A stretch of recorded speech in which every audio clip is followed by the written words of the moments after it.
ചർച്ചയിലേക്ക് വേണം. ശ്രീ ബൈജു കൊട്ടാരക്കര, ഇവിടെ ഇപ്പോൾ നമ്മൾ ഹേമ കമ്മിറ്റി റിപ്പോർട്ടൊക്കെ ചർച്ച ചെയ്യപ്പെടുന്ന ഒരു സാഹചര്യമാണ്. ഈ ഹേമ കമ്മിറ്റി റിപ്പോർട്ടിനൊക്കെ ആധാരമായിരിക്കുന്നത് ഈ കേസുമാണ്. പക്ഷേ ഈ കേസിൽ നീതി നടപ്പായില്ലെങ്കിൽ, ഈ കേസിൽ അതിജീവിതയ്ക്ക് അനുകൂലമായ ഒരു ഉത്തരവ് ഉണ്ടായില്ല എങ്കിൽ, ഇനി ഇതുപോലെയുള്ള സംഭവം നടന്നാൽ ഏതെങ്കിലും ഒരാൾ പരാതിപ്പെടാനെങ്കിലും ധൈര്യപ്പെടുമോ? ഈ എക്കോസിസ്റ്റം ഇതുപോലെ തന്നെ തുടരില്ലേ? ഏതെങ്കിലും തരത്തിലുള്ള ഒരു ശുദ്ധീകരണം നടക്കണമെങ്കിൽ ഇത്രയും പ്രമാദമായ കേരളം കഴിഞ്ഞ 7-8 കൊല്ലമായി ചർച്ച ചെയ്യുന്ന ഈ കേസിൽ പോലും നീതി നടപ്പായില്ലെങ്കിൽ പിന്നെ ഇനി ആളുകൾ എന്തിന് പരാതിയുമായി പോകണമെന്നൊരു പ്രശ്നം കൂടി നേരിട്ടില്ലേ? തീർച്ചയായും പെൺകുട്ടികൾക്ക് യാതൊരു സുരക്ഷയും നമ്മുടെ നാട്ടിലില്ല. ഇനി അഥവാ അവർക്ക് ഇങ്ങനെ എന്തെങ്കിലും ഒരു അത്യാഹിതങ്ങൾ ഉണ്ടായാൽ ഒരു കാലത്തും നീതി കിട്ടില്ല എന്നൊരു ചിന്ത ഈ പെൺകുട്ടികളുടെയൊക്കെ, നമ്മുടെ നാട്ടിലുള്ള പെൺകുട്ടികളുടെ അമ്മമാരുടെയൊക്കെ മനസ്സിലേക്ക് പോയാലുണ്ടല്ലോ, അത് വലിയ അപകടമാണ്. അത് ആ അപകടത്തിലേക്കാണ് ഈ പോകുന്ന പോക്കുകൾ മുഴുവൻ. അതായത് തെളിവുകൾ, സജി പറഞ്ഞല്ലോ തെളിവുണ്ടെങ്കിൽ ശിക്ഷിക്കപ്പെട്ടെന്ന്, ആ തെളിവുകൾ നശിപ്പിക്കാനാണല്ലോ ഇവർ ശ്രമിച്ചുകൊണ്ടിരിക്കുന്നത്. തുടക്കം മുതലേ അങ്ങനെയല്ലേ? തെളിവുകൾ ഓരോന്നോരോന്നായി നശിപ്പിക്കുക. കോടതിക്ക് തെളിവാണല്ലോ വേണ്ടത്. ആ കോടതിയിൽ തെളിവ് ചെയ്യുമ്പോൾ ആ തെളിവുമായിട്ട് ചെല്ലുമ്പോൾ ആ തെളിവുകൾ മുഴുവൻ നശിപ്പിക്കുക. അത് എങ്ങനെയൊക്കെ നശിപ്പിക്കുക എന്നുള്ളതിനെ കുറിച്ച് റിസർച്ച് ചെയ്യുക. മുമ്പേ പറയുന്നുണ്ട് ബോംബെയിൽ നിന്നാണ് പിന്നെ വക്കീലന്മാർ പോയത്, 3 വക്കീലന്മാർ ഇവിടുന്ന് പോയത് ബോംബെയിൽ ചുമ്മാ വീഡിയോ പരിശോധിക്കാൻ പോയതാണെന്നാണ് പറഞ്ഞത്.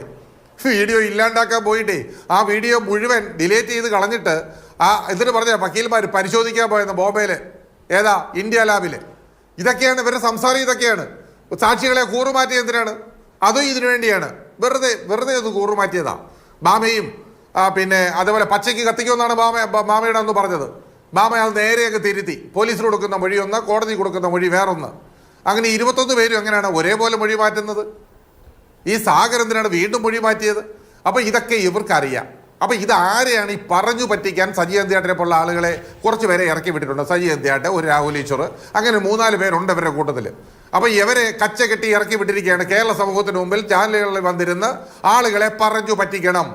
നിങ്ങൾ പറഞ്ഞു പറ്റിക്കുന്നതിനാണ് നിങ്ങൾക്കുള്ള പ്രതിഫലം. അപ്പോൾ ആ രീതിയിലായിരിക്കണം ചിലപ്പോൾ. അതുകൊണ്ട് ഇവരെല്ലാവരും ഇങ്ങനെ വന്നിരുന്ന് ആ വെളുക്കുവോളം പുലമ്പും. അഭിലാഷ്, വെളുക്കുവോളം ഇവരെല്ലാം പുലമ്പും. കാര്യം ഇവർക്ക് ഈ ആളുകളെ തെറ്റിദ്ധരിപ്പിക്കലാണ് പണി. പക്ഷേ കേരളത്തിലെ ജനങ്ങൾ തെറ്റിദ്ധരിക്കുന്നില്ല എന്നുള്ളതാണ് സത്യം. ശരി, അതുകൊണ്ട് ഈ പൾസർ സുനി ഇറങ്ങിയത് കൊണ്ട് ആർക്കാണ് ഗുണം എന്നുള്ളത് വരും ദിവസങ്ങളിൽ വളരെ വ്യക്തമായി മനസ്സിലാവും. അല്ലാതെ പെട്ടെന്ന് അഭിലാഷേ, ഒരു സാക്ഷിയുടെ ആവശ്യമില്ല. ദിലീപിനെ ശിക്ഷിക്കാൻ 2 കാര്യം മതി. ഞാൻ ഈ സംസാരിക്കുന്ന പ്രബുദ്ധരായ കേരള ജനത കേൾക്കട്ടെ. 2 കാര്യം മതി. ഒന്ന്, പൾസർ സുനിയും ദിലീപിന് കൊട്ടേഷൻ കൊടുത്തിട്ടുണ്ടെങ്കിൽ പൾസർ സുനിയും ദിലീപും തമ്മിലുള്ള ബന്ധം എസ്റ്റാബ്ലിഷ് ചെയ്യുക. 2, ആ പണം കൊടുത്ത അഡ്വാൻസ്, അതിനുള്ള തുക കൊടുത്തത്. ഈ 2 കാര്യം എസ്റ്റാബ്ലിഷ് ചെയ്താൽ അതിന് ഭാമയും വേണ്ട, ലോകത്ത് ആരും വേണ്ട. ഇത് ഒരു കുഞ്ഞു തെളിവ് മതി ശിക്ഷിക്കാൻ.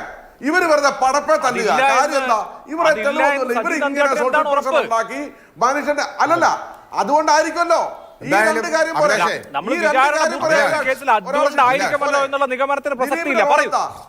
അഭിലാഷ ദിലീപിന്റെ റോൾ എന്താ? ഇവർ പറയുന്ന ദിലീപിന്റെ റോൾ ബഹുമാന്യനായ സജി അന്ത്യാട്ടി വിഡ്ഢികളുടെ ജഡ്ജിയാണെന്ന് ഇപ്പോഴാണ് മനസ്സിലായത്. ഈ കൊട്ടേഷൻ വിഡ്ഢികളുടെ ജഡ്ജി എന്ന് മാത്രമേ പറയാൻ പറ്റൂ സജി അന്ത്യാട്ടിനെ കുറിച്ച്. അതാണ് അയാൾ സംസാരിച്ചതുകൊണ്ടും അത് പ്രവർത്തിച്ചുകൊണ്ടിരിക്കുന്ന കാര്യങ്ങൾ അത് തന്നെയാണ്. ഇത്രയും വിഡ്ഢിത്തരങ്ങൾ ഓരോ നിമിഷം തോറും ചാനലുകൾ അറിയാവുന്ന കാര്യമാണ്. നിങ്ങൾ വെറുതെ മനുഷ്യനെ പറ്റിക്കുക. ഒരു കാര്യമില്ല. ഒരു തെളിവുണ്ട് പ്രതിഷ്ഠിക്കപ്പെട്ടിരിക്കും. അതിന് ചെറിയൊരു തെളിവ് മതി. മലയാള സിനിമയുടെ റെപ്രസെന്റേറ്റീവ്സ് ആണ് ഇവര്. AMMയുടെ, പ്രൊഡ്യൂസേഴ്സ് അസോസിയേഷന്റെ, ചേംബറിന്റെ. ഇവര് വന്നിട്ട് ഈ ടെലിവിഷൻ ചാനലിൽ സംസാരിക്കുമ്പോൾ അവർ എത്ര സമയം ദിലീപ് കുറ്റക്കാരനല്ല എന്ന് പറഞ്ഞുകൊണ്ടിരിക്കുന്നു.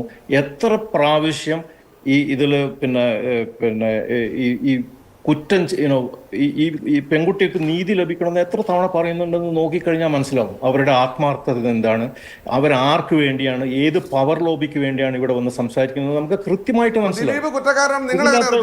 ഇതിൻ്റെ അകത്ത് ഇപ്പം നമ്മൾ ഇവിടെ എത്തി നിൽക്കുകയാണ്.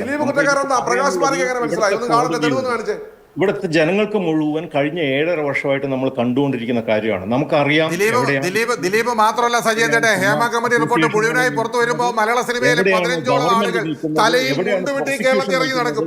ചിലപ്പോൾ കേരളത്തിൽ ജീവിക്കാൻ പോലും ഇവർക്ക് പറ്റില്ല. ആ അവസ്ഥയിൽ 8-ാം പ്രതി ഈ ശരി. ദിലീപ് ഈ പ്രകാശ് പാരെ പറയുന്നത് ദിലീപ് നിരപരാധി അത് ഞാൻ പറഞ്ഞു ഓക്കെ. ദിലീപ് അപരാധിയാണെങ്കിൽ അതിന്റെ തെളിവ് പ്രകാശ് പാര കാണിച്ച പ്രകാശ് പാര ദിലീപ് നിരപരാധിയാണെന്ന് പറയാനുള്ള തെളിവ് താങ്കളുടെ കയ്യിലില്ലല്ലോ. എന്തായാലും കോടതി തീരുമാനിക്കട്ടെ. അതിനല്ലേ രാജ്യത്ത് നിയമ സംവിധാനങ്ങളൊക്കെ അവർ തീരുമാനിക്കട്ടെ.